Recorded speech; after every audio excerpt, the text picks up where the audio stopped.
Y aquí en la cabina se encuentra ya con nosotros el especialista en oceanografía pesquera y docente principal de la Facultad de Pesquería de la Universidad Nacional Agraria La Molina, Luis Icochea Salas. Al inicio del programa mencionábamos que el día de hoy es el Día Internacional de la Lucha contra la Pesca Ilegal, la pesca no declarada y no reglamentada. Una jornada que se celebra desde el año 2018. Pero lo cierto es que es un problema que nos toca directamente. En el Perú nos sentimos muy orgullosos de nuestra riqueza marítima. Sin embargo, al tiempo, el Perú pierde hasta 400 millones de dólares al año por pesca ilegal. Hay una exhortación hecha por las Naciones Unidas justamente a los países responsables de regular eficazmente la explotación pesquera y ponerle fin a esta pesca excesiva, ilegal, no declarada, no regulada, las prácticas pesqueras destructivas. Señorita Icochea, gracias por estar con nosotros. Gracias, Mávila. Gracias, Fernando. Buenos días, señor Icochea. Buenos días. ¿Cuál podría decir usted es el diagnóstico de la situación en la que se encuentra esta lucha permanente contra la pesca ilegal en el Perú? ¿Vamos ganando, hemos mejorado, hemos dado pasos hacia adelante o por el contrario, como nos ocurre en otros ámbitos también, hemos retrocedido y todavía no tomamos real importancia del asunto?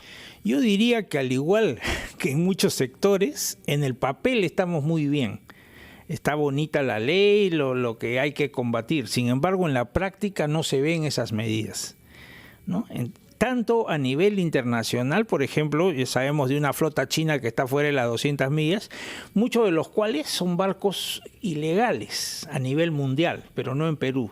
Mientras estén fuera de las 200 millas no podemos hacer nada, ¿no? Porque no somos los que los podemos detener ni nada, pero los dejamos entrar a puerto, hacen su mantenimiento acá y al final no se sabe si pueden estar pescando o no en el camino.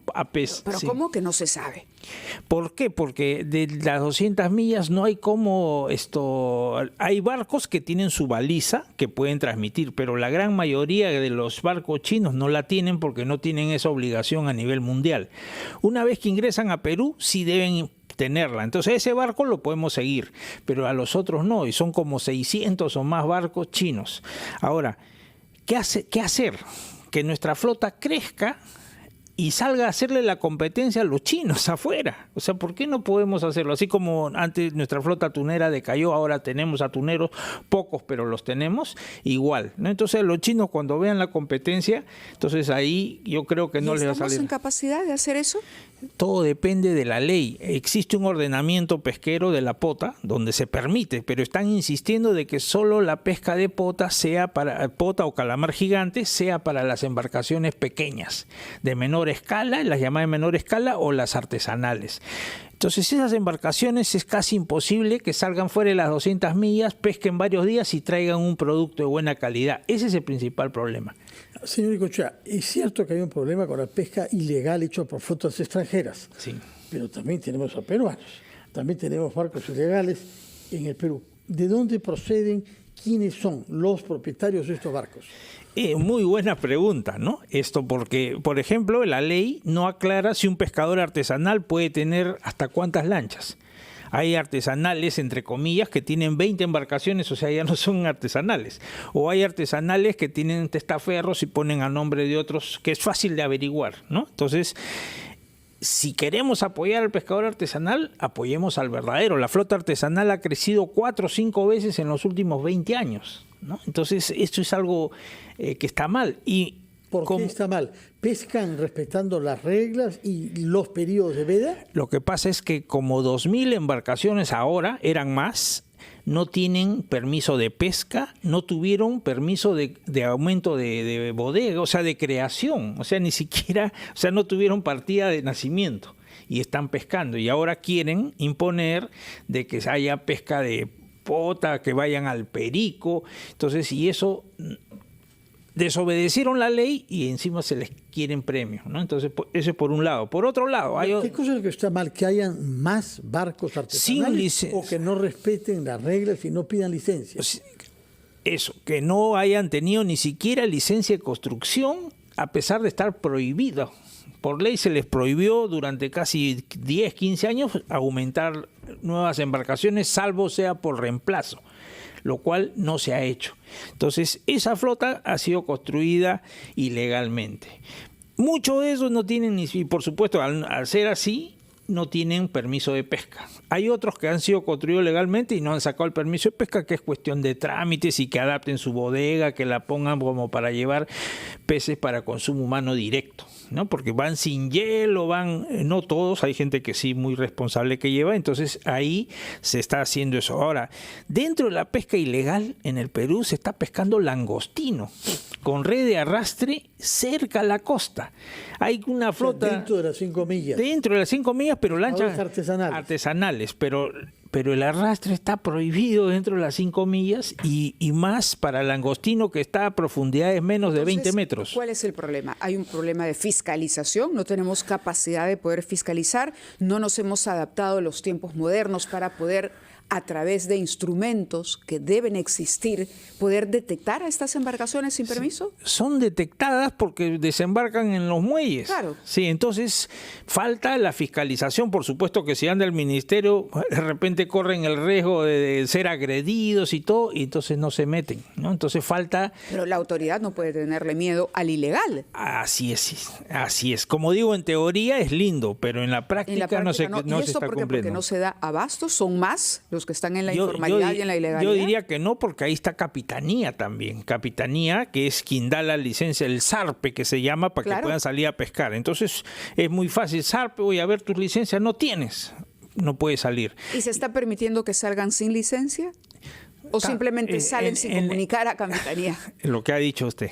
Salen sin comunicar. Y si no los pescan, no pasó nada, ¿no? Incluso llegan a extremos que saben que hay batida en el muelle y hacen su descarga un poquito fuera, a balsillas más pequeñas, pasan la carga y la sacan. Entonces, yo creo que esto es también concientizar. Y ahora esto del arrastre, ¿por qué lo hicieron? Porque dice que han hecho un aparejo que va a ser más selectivo. Entonces antes salía el 80% de especies chiquitas, pequeñas, dañaban el medio ambiente, ahora creo que es el 50%. Ha dicho usted una palabra interesante, que es concientizar. Es decir, crear entre los peruanos la conciencia de que hay que proteger el mar. De modo que, si nos faltan fiscalizadores, cada ciudadano, ¿no?, que tenga contacto con una actividad de este tipo pueda denunciarla, pueda convertirse en un defensor. Vamos a conversar sobre ello porque a veces la falta de conocimiento, cuando uno no conoce algo es imposible quererlo, no hay que conocerlo para quererlo y protegerlo. Vamos a hablar de ello al volver de la pausa, son las 8:40. Antes de retomar nuestra conversación con el doctor en ciencias pesqueras, graduado de una universidad japonesa, sobre el día en que se conmemora la lucha contra la pesca ilegal, tomamos contacto con nuestra compañera Fiorella Ramírez, quien tiene informaciones que darnos sobre lo que ha dicho el ministro del Ambiente en relación a la decisión judicial relativa a la reserva de Paracas. Fiorella, adelante, por favor. Buenos días, don Fernando Mávila. En directo, el ministro del Ambiente, Juan Carlos Castro, se ha pronunciado sobre la decisión del Poder Judicial de rechazar la demanda de la Sociedad Nacional de Pesquería que buscaba que se le permita actividades de pesca industrial en áreas naturales protegidas. En ese sentido, lo que ha señalado es que era un fallo que se esperaba desde su cartera. Escuchemos. Es un fallo que esperábamos, ¿cierto? Y seguiremos nosotros respetando los fallos que nos dé el Poder Judicial, porque además la ley de áreas protegidas es bien clara, ¿no? Es bien clara, o sea, se crean áreas protegidas para proteger ecosistemas, pero también para su aprovechamiento de las poblaciones más locales. Sé que es una primera instancia, así que esperaremos, hemos sido notificados y esperaremos lo que siga. De otro lado, respecto a la acumulación de basura en el centro histórico de Lima, donde el organismo de evaluación y fiscalización ambiental ha detectado 35 puntos críticos, el titular del ambiente ha señalado que se espera a la brevedad que se tomen acciones necesarias. Escuchemos. Estos 35 puntos críticos lo que nos están diciendo es que si no se toman medidas inmediatas por parte de la Municipalidad Metropolitana, esto puede convertirse en un foco infeccioso, ¿no? Y ese foco infeccioso puede afectar a la población. Así que el OEFA lo que está haciendo es supervisar, hoy día van a salir a supervisar y esperamos no llegar a las sanciones que tiene que adoptar nuestro organismo de supervisión y fiscalización. Esas declaraciones las realizó durante su visita al Colegio Brígida Silva de Ochoa en el distrito limeño de Chorrillos en el marco de la conmemoración del Día Mundial del Medio Ambiente. Directo en directo, RPP Noticias. Muchas gracias, compañera, por hacernos conocer el punto de vista sobre el ministro del Ambiente, el señor Juan Carlos Castro, que nos ha dicho, Mávila, que la decisión judicial era algo que ya esperaba el ministerio que se produzca. Ahora retomamos nuestra conversación, Mávila, con el señor Luis Icochea Salas, doctor en ciencias pesqueras. Pero sobre este punto me gustaría conocer cuál es su opinión sobre lo que ha dicho el ministro de Ambiente y además sobre el proceso en sí, porque acaba de decir que es una decisión en primera instancia. ¿Cómo debería terminar esta historia? Bueno, en realidad acá hay mucho de político, ¿no? Ha habido una presión por parte de una ONG Oceana, donde un ex congresista, que fue famoso por salir filmado... El congresista Olivares. Olivares, ¿no? Sí. Y ha habido una presión por todos lados, pero vamos al hecho, ¿no? O sea, yo, por ejemplo, pienso de que esa gente, el ministro debería ir a la zona que... Porque no es cierto que que la SNP quiera entrar a la zona. Lo único que quiere es continuar en la zona, fuera de las 5 millas, donde ha venido pescando desde el año antes de que se declarara la reserva, donde no hay un daño a los lobos ni a las aves marinas fuera de las 5 millas, ¿no? Entonces, la pregunta es, oye, si de pronto yo he venido pescando acá, el 2016 sale una directiva de CERNAM y le dice, prohibido a ustedes. Entonces, más de 40 años que han tenido la pesca y ahora no. Claro, pero ¿cómo entender? Porque, a ver, la reserva no es que sea todo el campo de trabajo de las pesqueras. Y por otro lado, hay una evolución en el mundo, es decir, hay mayor conciencia por cuidar el medio ambiente, estamos en momentos en que hay especies que corren peligro de extinción. Entonces, la situación en 2016 era diferente, o antes de 2016 era diferente a la que es ahora. ¿No tiene lógica proteger las áreas naturales?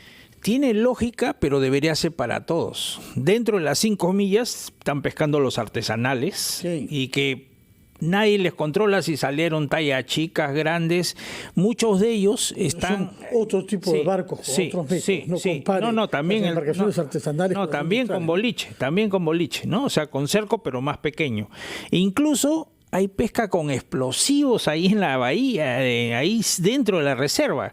Y hasta ahora... ¿En dónde? En Paracas. En Paracas, sí. pero ¿dónde? En la zona de la reserva, dentro muy cerca de Paracas. Reserva? Por ejemplo, había... ¿Dentro de las 5 millas? Sí, dentro, a la milla. ¿Y quién controla eso? ¿Ante quién se Cuando denuncia? van a controlarlo, ya se escapó. Hasta ahora creo que han atrapado una vez a uno, ¿no? Incluso, no sé si ustedes recuerdan la catedral, que era una zona que se cayó. Se cayó con el terremoto, sí. Pero no fue el terremoto, sino fue lo debilitado, no solo el terremoto, sino lo debilitado que estaba con tanto explosivo, ¿no? Entonces, por un lado somos ¿Y quién es encargado de velar porque eso no ocurra? CERNAM. Sí, CERNAM. Entonces, es contradictorio, ¿no? Ahora, ojo que acaban de declarar otra reserva del Mar de Grau. Sí. Y ahí dice bien claro, sí. Y ahorita ahí dice bien claro que los negocios o las industrias que estaban ahí van a continuar. Y dentro de eso está petróleo, está pesca. Entonces se ha aprobado así. ¿Qué va a pasar si en 20 años dice prohibido la pesca, prohibido la extracción de petróleo en esta zona? Entonces es algo así ha pasado esta vez.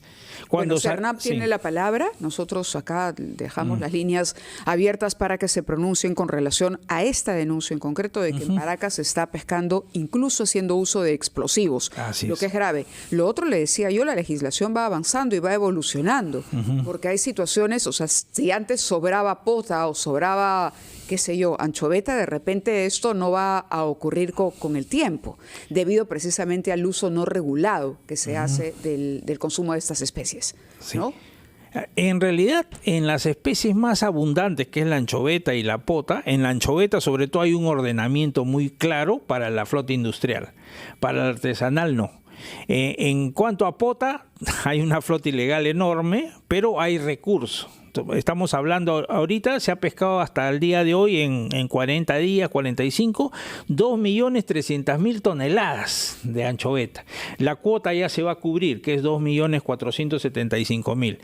En pota, la pesca al año es 600.000 toneladas aproximadamente, sea una cuota de cerca de 5 millones, como el año pasado, que se tuvo que ampliar, porque el recurso está, y como es un recurso que se desplaza muy lejos, es difícil establecer una cuota fija. En el caso de la anchoveta es mejor, pero a veces se subestima o a veces se sobreestima. Señor Icochea, ¿es cierto que se está pescando cada vez menos en nuestra costa sur, que hay dificultades climatológicas para que la pesca industrial pueda ahí conseguir las cantidades a las que están acostumbradas en esa parte del mar, que es perfectamente legítimo que pesquen más allá de después de las 5 millas? Interesante tu pregunta, porque el anchovete, que es la especie más abundante que se pesca en el sur de Perú y norte de Chile, ¿no? Mientras que en el sur de Perú no se deja pescar dentro de las 5 millas, en Chile se pesca dentro de la milla. Yo estaba ahorita en febrero en Arica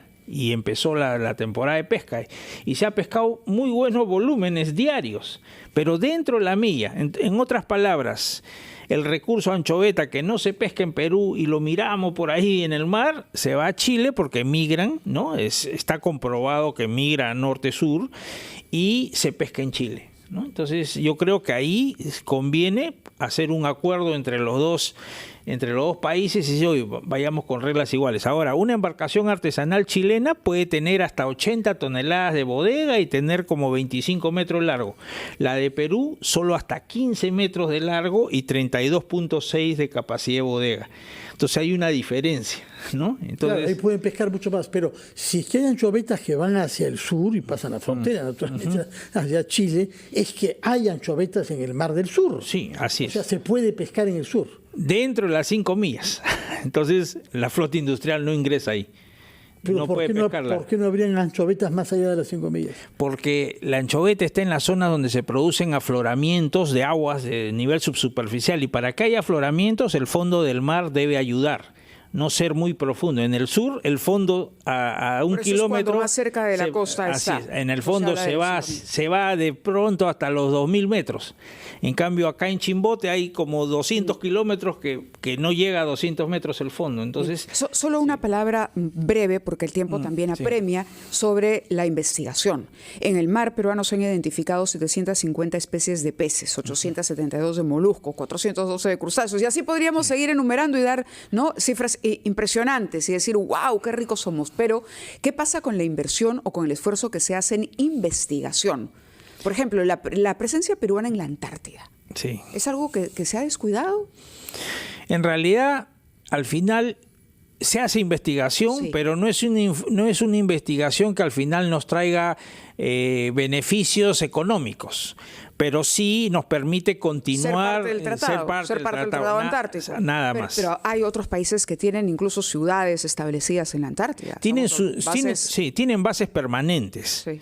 Chile, por ejemplo, ¿no? Argentina. Pero Argentina, Brasil, pero Perú no tiene permanente, pero tiene para el verano, ¿no? Sin embargo, como digo, va el Humboldt, se evalúa cuánto hay de krill. Carrasco ahora, ¿no? Sí, el Carrasco ahora, claro, se evalúa cuánto hay de krill y se acabó, ¿no? O sea, qué bonito, ahora hay 500.000 toneladas, ya, muy bien.